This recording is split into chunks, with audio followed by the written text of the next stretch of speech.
Bismillahirrahmanirrahim. Assalamualaikum warahmatullahi wabarakatuh dan salam sejahtera diucapkan kepada Dr. Syamsia selaku pensyarah subjek asas penyelidikan dalam pendidikan. Saya Aimi Hazira binti Muhammad Rais, pelajar 5 PISMP RBT 1.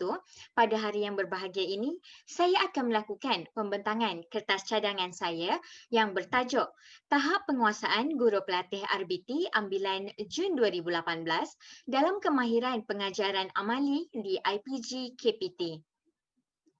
Baiklah, sebagai pembuka tirai pembentangan, lebih elok jika kita mengenali terlebih dahulu pengenalan bagi kertas cadangan yang saya hasilkan. Dalam kandungan 1.1 bagi pengenalan ini, dapat kita melihat Malaysia pada hari ini adalah dalam usaha menuju ke arah pendidikan bertaraf dunia. Hal ini demikian kerana umum mengetahui bahawa pendidikan merupakan tunjang kemenjadian negara. Jadi, kita haruslah memantapkan bidang pendidikan terlebih dahulu. Lebih-lebih lagi, dengan pembangunan negara yang sedang membangun ini, kita amat memerlukan pelapis-pelapis negara yang bukan sahaja tinggi ilmunya tetapi berbakat besar dalam bidang kemahiran, amali dan juga praktikal. Oleh itu, seperti yang kita lihat pada isi yang kedua, Kementerian Pendidikan Malaysia telah mengetengahkan pelaksanaan Pelan Induk Pembangunan Pendidikan yang dikenali sebagai PIPP. Hal ini demikian kerana PIPP amat menekankan kaedah yang berpusatkan pelajar untuk digunakan dalam PDP. Sebagai contoh, kita boleh melihat dengan adanya kerja-kerja amali, kerja-kerja eksperimen, lawatan dan sebagainya. Maka di sini terungkaplah berkaitan terhadap subjek RBT yang sejajar dengan topik yang akan dibawa bagi kertas cadangan ini. Bagi isi kandungan yang ketiga, Muhammad Afri Ismail 2018 ada menegaskan bahawa kerja amali yang dijalankan ini akan dapat memberikan pengalaman yang mendalam, membangunkan potensi pelajar serta intelek, jasmani, sosial dan juga memberi kesan terhadap pemahaman murid dan prestasi akademik mereka dalam subjek RBT. Hal ini demikian kerana pelajar sebenarnya memang boleh menggunakan multisensory mereka dengan adanya proses amali yang dilaksanakan. Multisensory ini seperti deria pendengaran, deria penglihatan, deria sentuhan dan juga deria-deria bauan dan deria-deria lain yang terlibat. Antaranya ialah deria rasa juga. Jadi, peranan guru di sini adalah amat penting bagi menjamin proses amali yang dijalankan berkesan dan memberikan impak yang positif kepada semua murid-murid. Kepentingan penguasaan guru dalam pengajaran kemahiran amali ini juga ada disokong di dalam transformasi kurikulum standard sekolah rendah iaitu KSSR. Okey, di sini KPM telah menyatakan bahawa pengajaran dalam transformasi yang diperkenalkan pada tahun 2011 ini mengaplikasikan amalan yang terbaik dalam pelaksanaan pengurusan kepimpinan serta pedagogi iaitu PDP yang berteraskan kemahiran amali dalam kalangan guru sekolah rendah. Di sini jelas dilihat bahawa betapa pentingnya penguasaan amali bagi kesemua guru pelatih RBT. Maka, fokus yang diberikan dalam kajian ini adalah guru pelatih yang terdiri daripada Major RBT Ambilan Jun 2018 IPG KPT yang masih dalam tempoh pengajian bagi mengetahui sejauh manakah tahap penguasaan mereka dalam kemahiran pengajaran amali di sekolah rendah. Baiklah, jika dilihat 1.2 pernyataan masalah bagi kertas cadangan yang telah dihasilkan ini, kita dapat memerhati hampir setiap tahun isu kebolehan guru pelatih ini dipertikaikan. Perkara ini mendapat perhatian apabila pencapaian murid tidak memuaskan kerana bagi mereka guru pelatih gagal membentuk generasi pelajar seperti yang diharapkan. Hal ini demikian kerana terdapat 3 isu utama yang penting dan perlu dikaji di dalam kajian ini, iaitu isu yang pertama, isu pedagogi. Guru pelatih tidak dapat mengaplikasikan kaedah-kaedah yang telah dipelajari semasa dalam tempoh pengajian di institusi tinggi untuk dibawa masuk ke dalam kelas yang sebenar semasa di sekolah. Menurut Zakaria 2001, kebanyakan guru pelatih tidak dapat mengaplikasikan kaedah-kaedah pengajaran yang telah dipelajari semasa tempoh pengajian di institusi pengajian tinggi untuk dibawa ke dalam kelas yang sebenar semasa di sekolah. Satu kajian telah dijalankan di Fakulti Pengajian Pendidikan Universiti Putra Malaysia, UPM, mendapati bahawa masalah yang paling besar dihadapi oleh guru pelatih ialah proses pedagogi yang sebenar. Kajian ini telah disokong oleh Zakaria 2001. Seperti yang kita ketahui, dalam proses merancang pengajaran dan pembelajaran, seseorang guru pelatih mesti bijak memilih kaedah mengajar, membuat perancangan dan juga menyelidik dan menyediakan bahan bantu mengajar yang sesuai. Namun, perancangan inilah yang kurang dikuasai oleh guru-guru pelatih RBT ini. Lebih-lebih lagi, pedagogi yang berbentuk amali ini amat memerlukan usaha perancangan dan persediaan yang lebih mendalam berbanding pengajian biasa. Hal ini kerana guru sendiri perlu melengkapkan bahan dan alatan untuk kesemua murid sebelum amali bermula.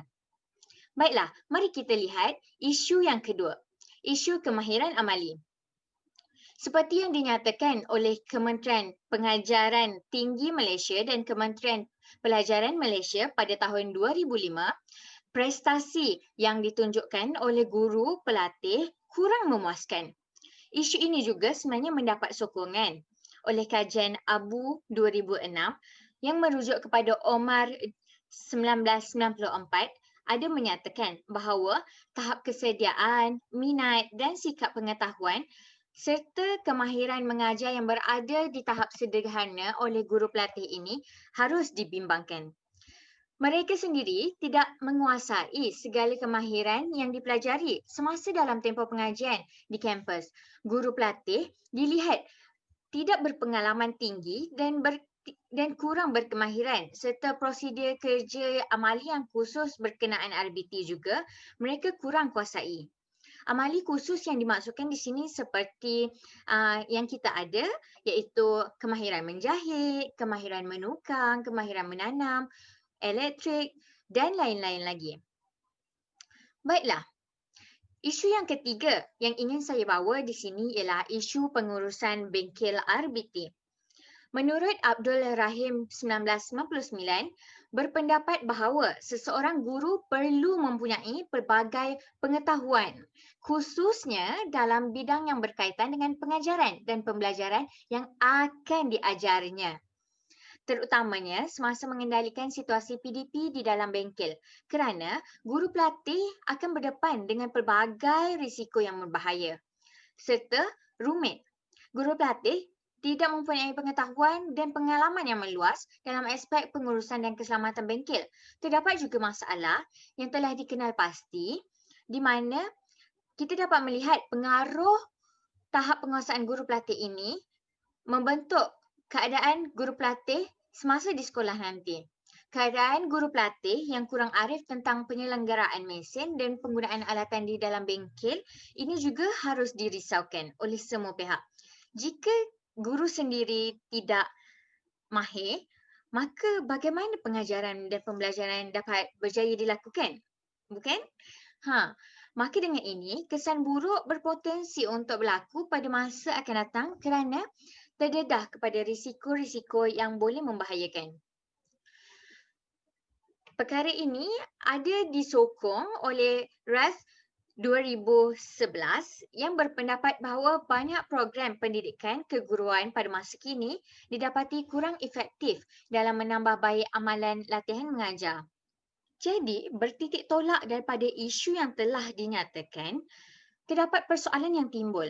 Adakah guru-guru pelatih ini mempunyai tahap penguasaan yang tinggi dan memenuhi keperluan untuk menjadi guru yang berkualiti sebagaimana yang digariskan dalam Standard Guru Malaysia? Maka sebuah kajian tinjauan diperlukan untuk mengkaji sejauh manakah tahap penguasaan guru pelatih PISMP RBT ambilan Jun 2018 dalam pengajaran kemahiran amali RBT di IPG Kampus Pendidikan Teknik. Baiklah, sekarang kita akan pergi kepada satu poin 3.1 iaitu objektif. Objektif yang ingin dikaji adalah bagi melihat sejauh manakah tahap penguasaan guru pelatih ambilan Jun 2018 IPG Kampus Pendidikan Teknik dalam kemahiran pengajaran amali RBT. Justeru, objektif bagi kajian ini adalah meliputi kepada 3 perkara. Yang pertama, mengenal pasti tahap kemahiran guru pelatih RBT terhadap pengetahuan pedagogi dalam pengajaran amali RBT. Yang kedua, mengenal pasti tahap kemahiran guru pelatih RBT dalam pelaksanaan kerja-kerja amali RBT. Dan yang ketiga, mengenal pasti tahap kemahiran guru pelatih RBT dalam mengurus bengkel dan juga keselamatan. Kita akan beralih kepada 1.3.2 pula, iaitu kepada persoalan kajian. Persoalan kajian ini adalah berbentuk kepada 3 perkara, iaitu yang pertama, apakah tahap penguasaan kemahiran guru pelatih RBT dalam pengetahuan pedagogi dalam pengajaran amali RBT? Yang kedua, apakah tahap kemahiran guru pelatih RBT dalam pelaksanaan kerja-kerja amali subjek RBT? Dan yang ketiga, apakah tahap penguasaan kemahiran guru pelatih RBT dalam pengurusan bengkel dan juga keselamatan? Baiklah, kita akan beralih kepada bab 2 iaitu tinjauan literatur. 2.2 teori model ataupun model kajian yang telah saya gunakan bagi kertas cadangan ini adalah teori pembelajaran konstruktivisme dan juga teori kognitif oleh Piaget. Teori pembelajaran konstruktivisme adalah berkaitan dengan pengajaran yang berdasarkan kepada penyelidikan dan juga pengalaman. Pengajaran yang dibawa oleh guru pelatih ini akan menjadi berkesan apabila ia terbina daripada hasil pencantuman maklumat dan juga apa pengetahuan yang diperolehi yang boleh dikaitkan dengan pengetahuan yang sedia ada bagi seseorang guru itu. Teori ini juga telah menggunakan strategi pengajaran yang berpusatkan murid dan bahan. Maka di sini jelas dilihat teori ini sejajar dengan tajuk dan konteks kajian yang mengetengahkan gaya PDP amali yang sememangnya berpusatkan murid dan juga bahan. Teori ini juga menggalakkan murid dan guru pelatih untuk berkomunikasi dengan bahan ataupun aktiviti sebagai kandungan pengajaran amali. Maka dengan itu, teori pembelajaran konstruktivisme sosial oleh Levi Gotsky ini juga adalah sangat perlu untuk diaplikasikan dalam pengajaran ini. Manakala teori kognitif oleh Piaget ini pula, terdapat perkaitan yang dilihat dalam kajian ini bahawa pengetahuan juga adalah aspek utama yang penting bagi seorang guru pelatih. Di sini, apabila guru memberikan maklumat baru melalui penggunaan sumber PDP yang sesuai, maka daya ingatan murid juga dapat dipertingkatkan. Konsep ini dilanjutkan dalam teori perkembangan kognitif oleh Piaget. Jadi di sini dilihat bahawa teori pembelajaran konstruktivisme yang diaplikasikan ini adalah sepenuhnya berkaitan kepada kemahiran yang amat diperketengahkan di dalam kertas cadangan ini. Dan yang kedua pula, teori kognitif oleh Piaget ini adalah berdasarkan pengetahuan yang dibina oleh guru dan juga murid. Seterusnya, kita melihat kepada dapatan kajian lalu, iaitu pada 2.3. Kebanyakan penyelidikan telah saya lihat memfokuskan kajian terhadap IPT iaitu Institut Pengajian Tinggi. Malah kurang kajian memfokuskan terhadap guru pelatih major RBT di IPG iaitu Institut Pendidikan Guru sendiri. Maka penyelidikan ini sangat bertetapan dengan melihat gambaran yang jelas terhadap tahap penguasaan guru pelatih RBT dalam kemahiran pengajaran amali di sekolah rendah. Baiklah, menurut Fatihah Muhammad 2017, melalui kajiannya yang bertajuk Tahap Penguasaan Kemahiran Manipulatif di kalangan guru pelatih Universiti Teknologi Malaysia UTM, tesis sarjana muda. Di sini, beliau mengkaji tentang tahap penguasaan amali guru pelatih terhadap kemahiran manipulatif dalam proses pengajaran dan pembelajaran. Kajian ini bertujuan untuk mengenal pasti tahap penguasaan dari 4 aspek iaitu yang pertama, pengendalian peralatan subjek sains dengan betul dan selamat. Yang kedua, pengendalian bahan kimia dengan betul dan selamat. Dan yang ketiga, teknik penggunaan peralatan dengan betul dan juga teknik amali yang digunakan. Hasil kajian beliau mendapati tahap penguasaan guru pelatih terhadap kemahiran manipulatif adalah tinggi. Terdapat kajiannya menunjukkan tidak terdapat perbezaan yang signifikan antara tahap penguasaan guru pelatih yang berkemahiran mengikut jantina. Maka di sini kita dapat selaraskan kedua-dua jantina mempunyai tahap penguasaan yang hampir sama. Baiklah, kita melihat kepada dapatan kajian lalu yang kedua daripada Syed Jaafar S. Ali 2014 yang bertajuk Kompetensi Guru dalam Pengajaran Amali Teknologi Pembinaan di College Vocational UTHM Tesis Sarjana Muda. Dalam kajiannya ini menerangkan dalam konteks kompetensi guru dalam pengajaran amali teknologi pembinaan di College Vocational. Oleh itu, hasil dapatan kajiannya ada mendapati bahawa terdapat perbezaan pengetahuan guru berdasarkan jantina. Dilihat kemahirannya adalah hampir sama dan juga pengkaji berharap hasil kajian yang dibina dan yang telah dihasilkan ini dapat membantu dalam proses pengajaran dan pembelajaran, terutamanya melibatkan pengajaran amali di bengkel. Dan yang ketiga, dapatan kajian lalu oleh Zaiha Mat Harun 2014 yang bertajuk Kompetensi Guru dalam Pengajaran Amali Reka Bentuk dan Teknologi di Sekolah Rendah Daerah Batu Pahat. Di sini, beliau mendapati tahap penguasaan guru pelatih juga telah dikaji. Kemahiran yang dibawa ini adalah terbukti penting bagi membantu melahirkan kualiti yang memberangsangkan dalam diri guru pelatih subjek reka bentuk dan teknologi di sekolah rendah.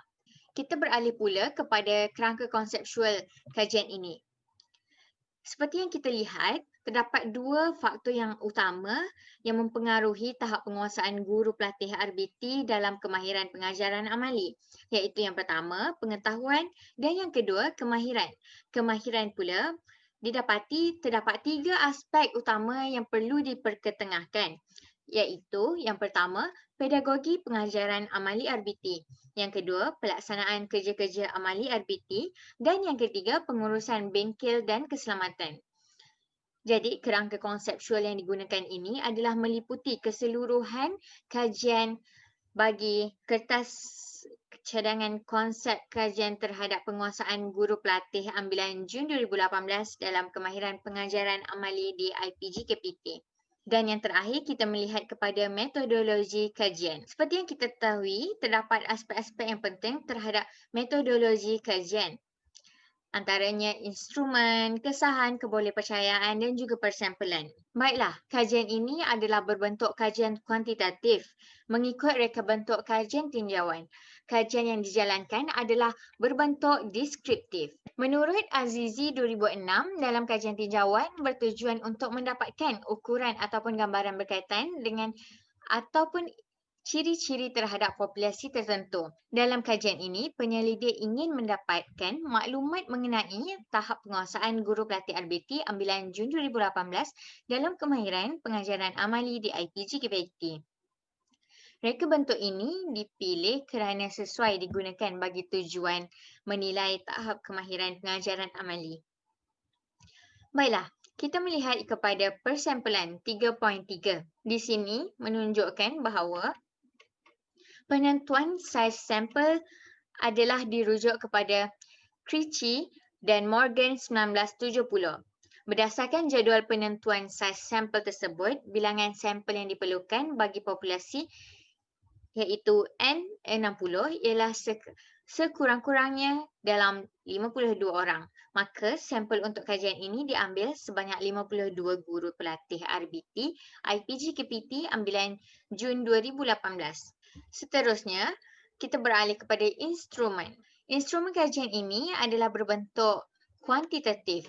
Borang soal selidik yang mengandungi 4 bahagian utama ini menekankan kesemua aspek-aspek yang dipertengahkan di dalam objektif kajian. Tiap bahagian instrumen kajian ini menyediakan konsep skop soalan yang berbeza bagi membantu kutipan data yang diinginkan. Seperti di dalam bahagian A, terdapat soalan berkaitan dengan latar belakang maklumat responden. Manakala B pula, soalan yang mengkaji tentang aspek pengetahuan pedagogi dalam pengajaran amali. Bahagian C pula, mengkaji terhadap aspek kemahiran pelaksanaan kerja amali. Dan bahagian D, aspek pengurusan bengkel dan juga keselamatan. Kesemua instrumen kajian ini adalah mengikuti kepada skala Likert. Bagi mengenal pasti masalah kajian dengan lebih terperinci, pengkaji telah menggunakan skala Likert dari 1 hingga 5 digunakan dalam pengkajian ini seperti tidak setuju, sangat tidak setuju, tidak pasti, setuju dan sangat setuju. Setiap skala Likert ini memberikan skor terhadap analisis kajian yang dibuat. Seterusnya, kita melihat kepada kesahan 3.4.1. Kesahan yang digunakan di dalam kajian ini adalah mengikut kepada semakan pakar untuk kesahan kandungan kerana ini merupakan kajian kuantitatif. Untuk instrumen kajian yang telah dihasilkan, pengkaji telah mendapatkan pengesahan 4 orang pakar dalam bidang pengurusan masing-masing. Seperti yang telah dinyatakan di dalam pertemuan ini, pakar reka bentuk dan teknologi telah mendapat pengesahan daripada Dr. Wan Amiran, Dr. Baharudin dan juga Puan Rosmawati sebagai penyelia kepada penyelidikan yang dibuat. Manakala merujuk kepada pakar bahasa, pengkaji telah mendapatkan pengesahan daripada Dr. Rabayah binti Tahir. Dan yang terakhir, kita melihat kepada kebolehpercayaan instrumen. Kebolehpercayaan set soal selidi ini akan diproses menggunakan perisian Statistical Package for Social Science iaitu SPSS versi 22 untuk Windows.